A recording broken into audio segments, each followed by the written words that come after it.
Good morning. Hey, there are a lot of y'all wanting me, and this is some really important information. So I need you guys to bear with me today. Also, I do have to record this for the other classes for Ms. Zoss. So if you would be just so kind as to just keep it to a dull roar while I'm going through this. This is very important information because it's about Gateway, okay? So 1 second, let me get my life together. Does everybody have one of the sheets with the triangles and the boxes and all the little pictures on it? Were there any extras floating around? My God, this is hot in here. Yeah, it is hot in here. And it looks like the air is all the way down. That's unfortunate. Okay. Does everyone have one? Yes? Wonderful. Okay, so let's talk about a couple things. I hate to spring this on you, but things get a little busy sometimes. As you know, I'm doing a little bit of double duty at the moment. So here's what's happening. Tomorrow and Thursday, Wednesday and Thursday, tomorrow and Thursday, you will be writing a fake gateway prompt like you did in semester 1, okay? You will get 2 days in class to write. So let me explain this to you super quick.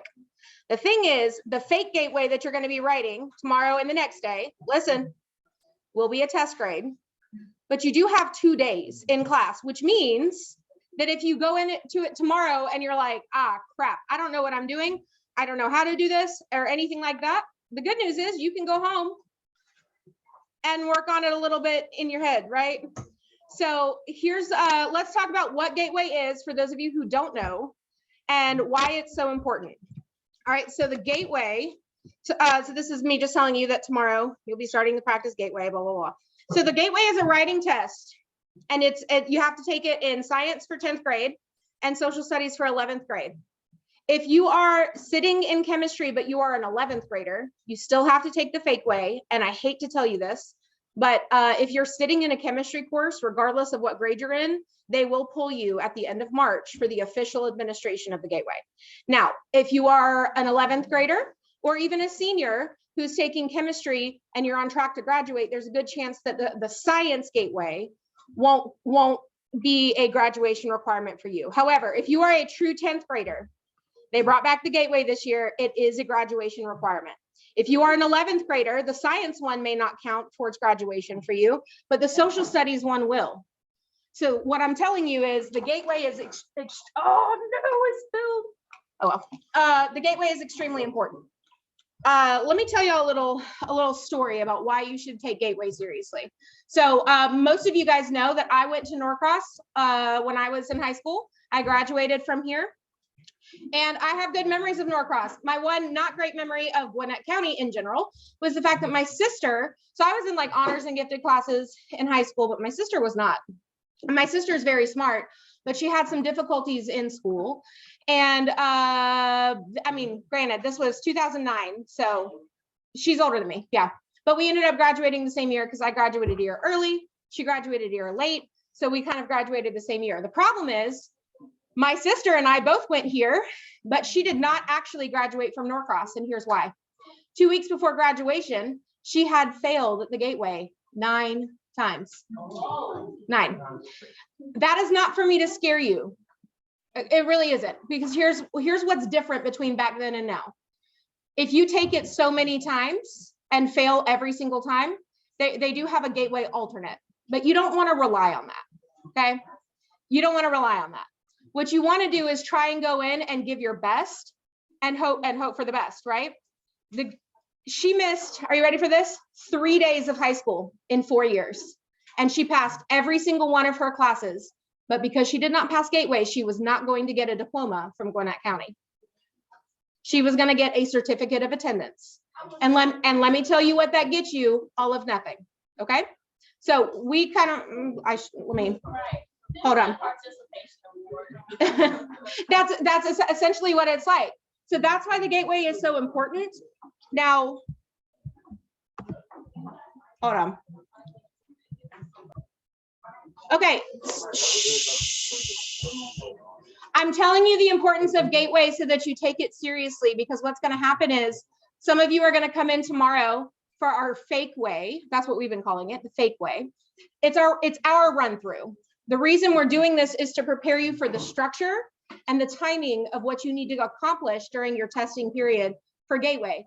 The Gateway for Science, which all of you will be taking, regardless of if it's required for you or not, is on March 29th, so at the end of next month. What is coming, and I'm letting you know now, I don't have official information on it, but I am partially in charge. Every Saturday in March, if you would like, there are going to be some Gateway boot camps on Saturdays for a few hours. The way we'll have it structured is even if you only come to one, you will get the same amount of instruction and everything about Gateway and some tips and tricks and some practice. You can come one Saturday, you can come all 4 Saturdays. One of the Saturdays is prom. Some of you guys might be going to that. So I know that the schedule, you're not required to come to all of the Saturdays. But if it is something that you're interested in, I will be putting up a sign out or putting out a sign up for you guys so that you can take advantage of that. What do I have to do for the Gateway? For the Gateway, you'll be writing an essay. That's what it is. It's a writing test. You have to write an essay. Now, when normally it's not split up into periods, when you actually take the Gateway next month, what will happen is you're going to basically sit in a room for like 3 hours. Yeah, it's a long time. And so that is why we're going through this, because the thing is that most people who are successful on the Gateway take their time. One of the things that is really important is actually planning out kind of what you want to say before you actually get to writing. Now, if you are a slower writer, which there's nothing wrong with, you want to make sure that you're using your time wisely. Okay. I will tell you, I'm going to actually let you guys preview. I'm trying to speak quickly so that we can get to the preview of what the actual prompt for tomorrow is going to look like, because it is a test grade. This is a DBQ grade. It's a test grade for this semester. And so I want to make sure that we're very clear on that. So for tomorrow's prompt, you will be writing a prompt about stoichiometry. But I'm going to let you know now, before I let you look at the actual prompt, that there are some pieces of it that are about photosynthesis and cellular respiration. Yeah, right. That's a biology topic. So let me give you a little rundown on that. I'll give you a rundown on that in just a second. Okay. The prompt that you will be taking for the actual real Gateway, I have no idea. They don't tell us. They don't want us to know. They want to just give it to you and say good luck. So, but what I will tell you is it will be a chemistry topic. Yes.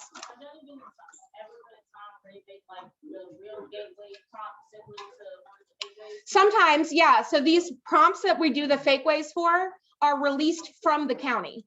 So that means it used to be one that they use that they're now releasing for us to use. So they will be, so all Gateway is structured the exact same way. And I'm about to show you exactly how it's set up and structured. Okay. Whether or not the topic is the same is the question. I'm assuming that because they know they haven't done Gateway in a while, that it will be hopefully an easier topic, something that's very straightforward. Okay. So let's look at what the Gateway is like. This is actually from the prompt that you will be doing for tomorrow, and you will get a copy of that to look over. So there's always a section at the beginning of the Gateway called scientific background. You do not want to skip this. You want to read this section. I get it. Listen, I'm like, if I don't have to, I'm not going to. That's the kind of person I am. But I'm telling you right now, you definitely want to make sure you read the scientific background, mostly because you can cite the scientific background in your paper. So sometimes they give you really, really good information that you can use in your essay. So that's like free information. It's really nice. So don't skip over it. Sometimes it's really short. Sometimes it's a little bit longer. Most of the time there's a picture. I'm going to be honest with you. Most of the time, the very first picture that's underneath the scientific background doesn't actually matter. It's just there for decoration. The pictures that matter on the Gateway are going to be in your documents. Okay. Part of this being an essay is that you are going to have to cite some sources. So let me show you. Here's what the second part is. What is the Gateway like? This is what your prompt will actually look like. The writing prompt tells you exactly what you will be writing about in your essay. Read this carefully to help you organize what you want to say.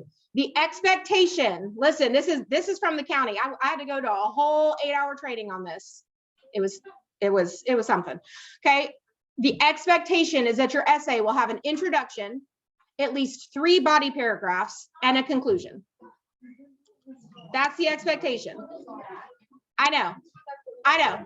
Now, listen, here's some little helpful tricks for the gateway. If you don't know how to structure your essay, you can use the bullet points as your main body paragraphs. However, I need you to listen. Using the bullet points as your main body paragraphs is not required. In fact, they told us at the county that it's not, you don't get points off if you answer all three of these in one paragraph. Technically that's fine, but you still do have to write a minimum of 3 body paragraphs. They do look for that. So you can answer more than one of these bullet points in one paragraph. That's totally fine. You just have to make sure that you have enough to write about. So the writing task, here's what the writing task says. It says, explain the results of the scientist test and describe the ability of plants to support life on Mars. That's technically the task. That is not helpful. So if you want to know how to answer the question, look at the bullet points. For example, it says using document D. Oh my gosh, guys, guess what document you're going to cite for the first bullet point? Document D. Who said A? Okay, so using document D, explain the results of the scientists' experiments concerning the production of oxygen by a plant under a simulated environmental conditions of Mars. So this whole prompt is about you're, a simulated scientist on Mars, and they're trying to figure out if there's enough atmosphere to grow plants and that kind of stuff. These bullet points are going to be one of the most helpful things to get you where you need to be for the gateway. So like I said, if you're like, I really don't know how to structure this, make each of the 3 bullet points a body paragraph. And then that way all you have to write is an introduction and conclusion. Okay. My siblings, I have 3 other siblings. They're all much older than me. And I remember going into college, I was really scared. And because I would see my oldest sister and my brother like writing these 8 to 10 page papers, and I was terrified. And I was like, I don't know that I've ever written like a real essay. And my brother told me something that's always stuck with me. He said, I can teach you how to write an essay. I said, okay. He said, tell them what you're going to tell them, and then tell them what you told them. That is an introduction, body paragraphs, and conclusion. Tell them what you're going to tell them. That's what an introduction is. I'm going to tell you in this paper, I'm going to discuss ... Tell them what you're going to tell them. Then in your body paragraphs, you actually tell them all the stuff. And then your conclusion, you tell them what you told them. In this paper, I talked about ... That's the way to write an essay. There you go. You're welcome. 3 points. All right, let's talk about the documents really quick. Guys, I really appreciate your patience and your quiet. Thanks. The Gateway is a writing assessment. Therefore, you are expected to cite documents while you write.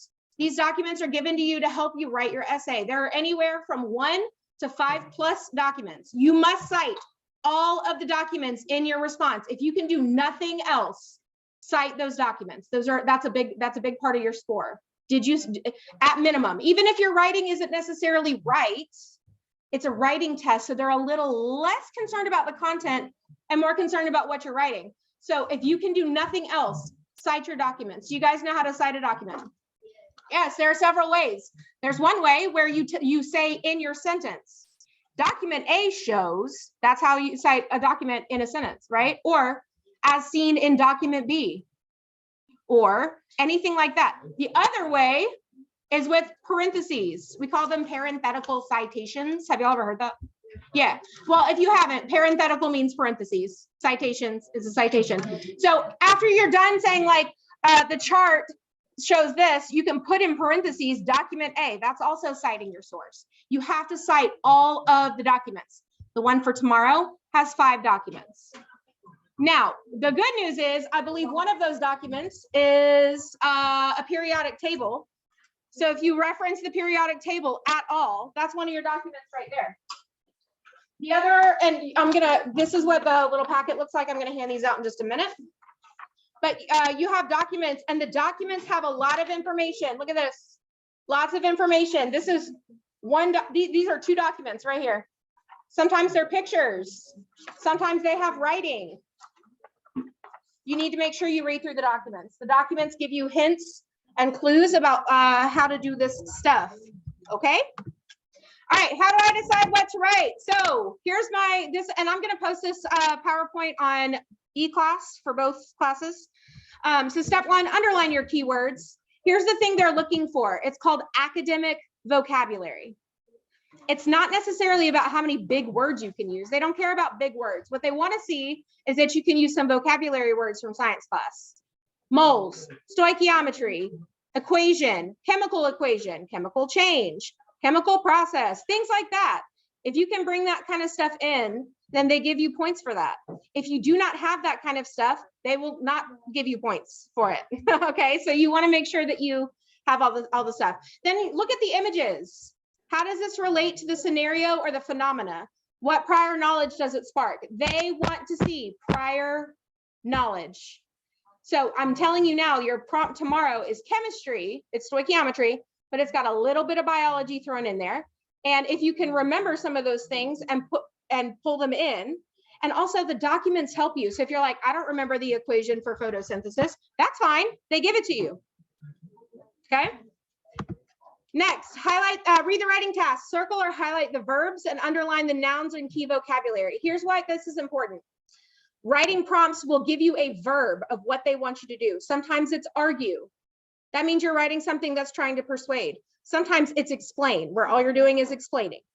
So you want to look at the verbs that they're giving you in those bullet points to give you some direction for your writing. And then match the documents to the bullet points. I know that the pressure will feel like it's on, especially when you get to the real gateway and you're sitting for one big block of time. Do not miss out on some time to plan out what you're going to say. You're going to be writing it. It's handwritten. Yep. It's handwritten. Yeah, it's handwritten. But the good news is that they give you planning pages. And my suggestion to you, listen, my suggestion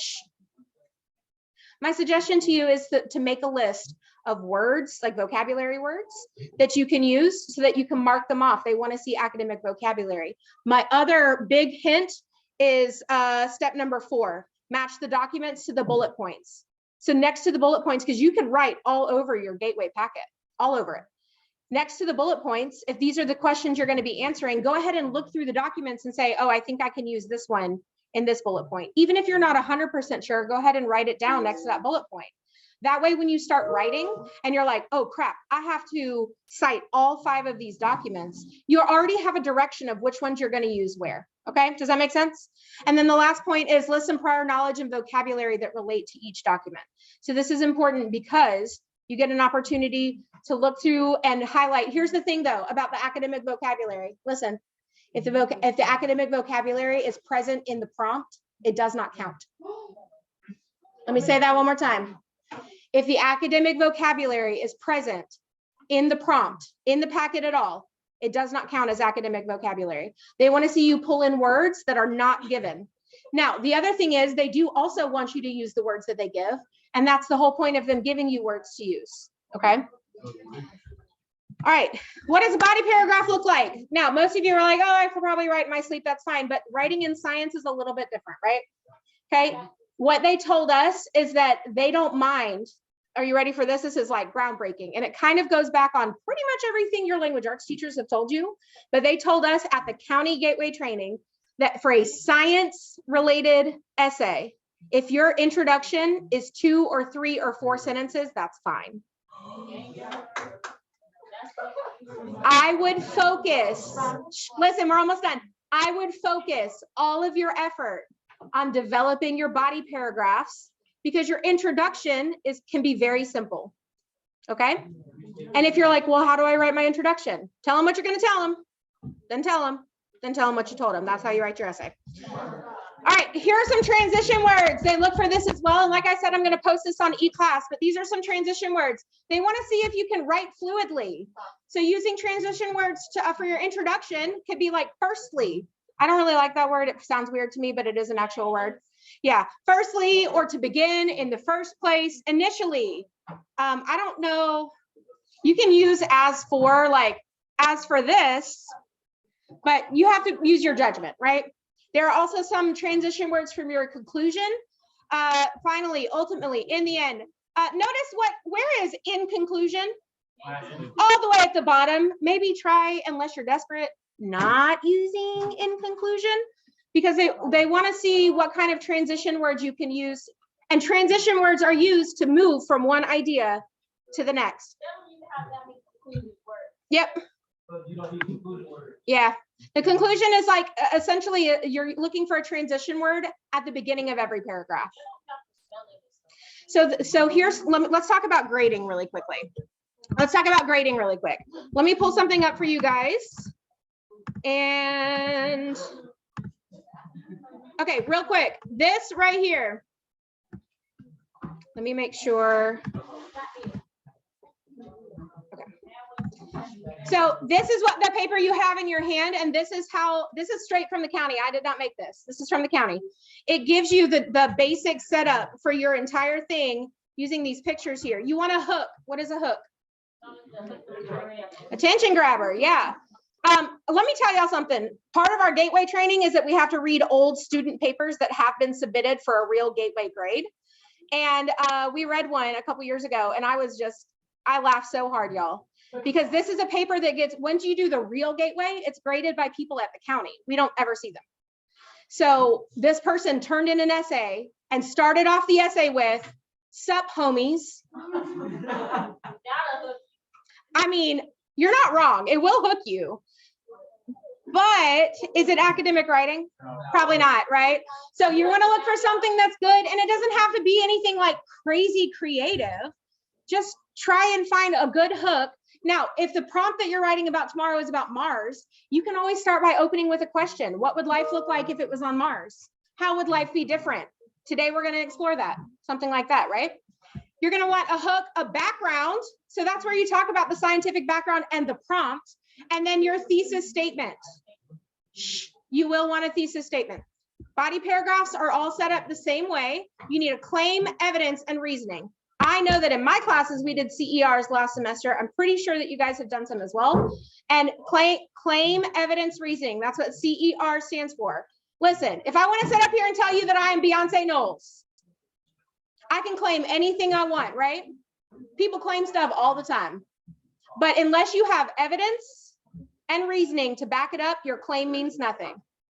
Okay? If I ask you what color is the sky, your claim would be the sky is blue. Your evidence would be, here's a picture of the sky. How do I know it's blue? Well, here's a color wheel and it matches the color on the color wheel, and that's how I know that the sky is blue. Ta-da! Claim, evidence, reasoning. There's your simple stuff there. Okay? Yes. Yeah. So this is, hey, we're almost done. We're almost done. Shh. Hey, did you forget that I'm recording this? Oh, yeah. Yeah, thanks. So I know this is a lot of information, like shoved in your face early this morning, but tomorrow what's going to happen is you're going to come in, you're going to sit down, and you're going to get the entire class period to write. Now, what I'm saying to you is, if you finish on day one, you probably need to go back and review what you've done, okay? Because if you are finished with an entire essay in 25 or 30 minutes, you need to go back and reread and maybe do some rewriting. I do not recommend rushing through this. If you want to be successful on the gateway, I would treat this run through like it was the real deal, okay? The reason you're going to get 2 days in class to write is because you will get a large period of time in one block when you take the gateway at the end of next month, okay? One of the things that the language arts teachers told us that they're concerned about is something called stamina. Do you know what stamina is?